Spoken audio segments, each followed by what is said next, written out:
पुराने समय की बात है। अवंतीपुर नाम के राज्य में एक युवा योद्धा रहता था, वीरेंद्र।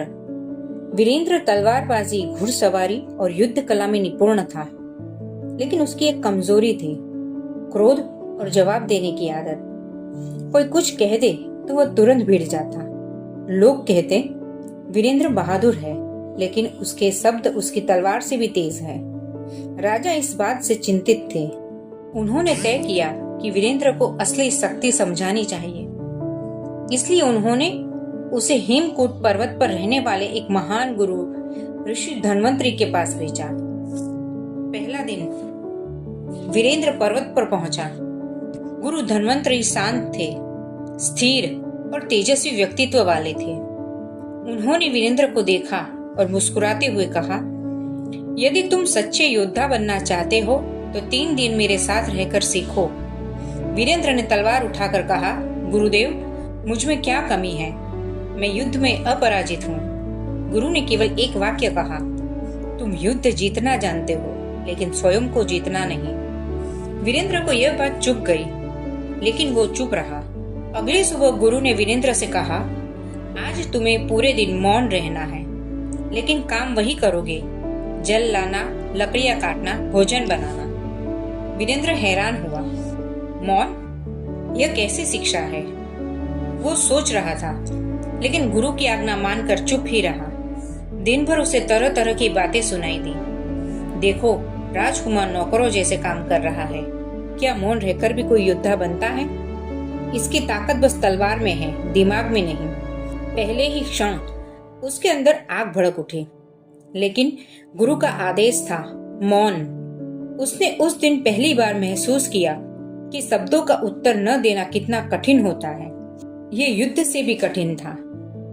सुबह गुरु ने उसे कुटिया के पीछे एक शांत झील के पास ले जाकर कहा, आज मैं तुम्हें अंतिम शिक्षा दूंगा। गुरु ने एक मोटा सा बलवान लक्कड़हारा बुलाया। लक्कड़हारा वीरेंद्र के पास आया और बिना कुछ सोचे उसे धक्का दे दिया। वीरेंद्र का खून खौल उठा। वह तलवार तक हाथ ले गया, लेकिन तभी उसे गुरु का नियम याद आया, मौन। लक्कड़हारा बोला, तुम जैसे कमजोर को मैं एक हाथ से गिरा दूं। वीरेंद्र की मुट्ठियां कसने लगी, लेकिन उसने कोई जवाब नहीं दिया। फिर लक्कड़हारे ने उसका मजाक उड़ाया, उसे गालियां दी और उसके योद्धा होने पर तंज कसा। वीरेंद्र अंदर से टूट रहा था, पर वह चुप रहा, स्थिर, शांत।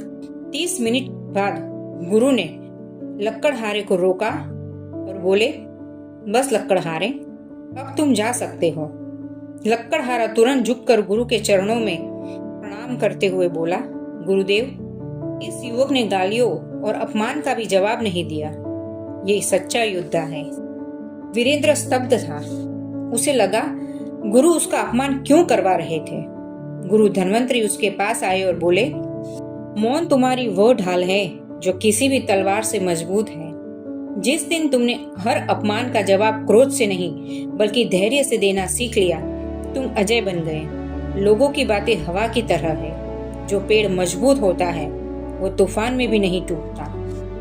याद रखना वीरेंद्र, शक्ति आवाज में नहीं, नियंत्रण में होती है। उस दिन के बाद वीरेंद्र बदल गया। अब वह पहले जैसा गुस्सैल नहीं रहा। लोगों की बातों पर वह मुस्कुराकर आगे बढ़ जाता। युद्ध में उसकी शांति उसकी ताकत बन गई। राजा ने उसे राज्य का मुख्य सेनापति नियुक्त किया और वीरेंद्र हमेशा कहता, मेरी सबसे बड़ी जीत वही है जो मैंने अपने भीतर हासिल की, मौन की जीत। मौन कमजोरी नहीं, समझदारों का कवच है। जीवन में कई युद्ध चुप रहकर जीते जाते हैं। जो स्वयं पर नियंत्रण रखता है, वही दुनिया पर नियंत्रण पा लेता है। जवाब हर बात का नहीं देना चाहिए। कई बार मौन ज्यादा प्रभावी होता है।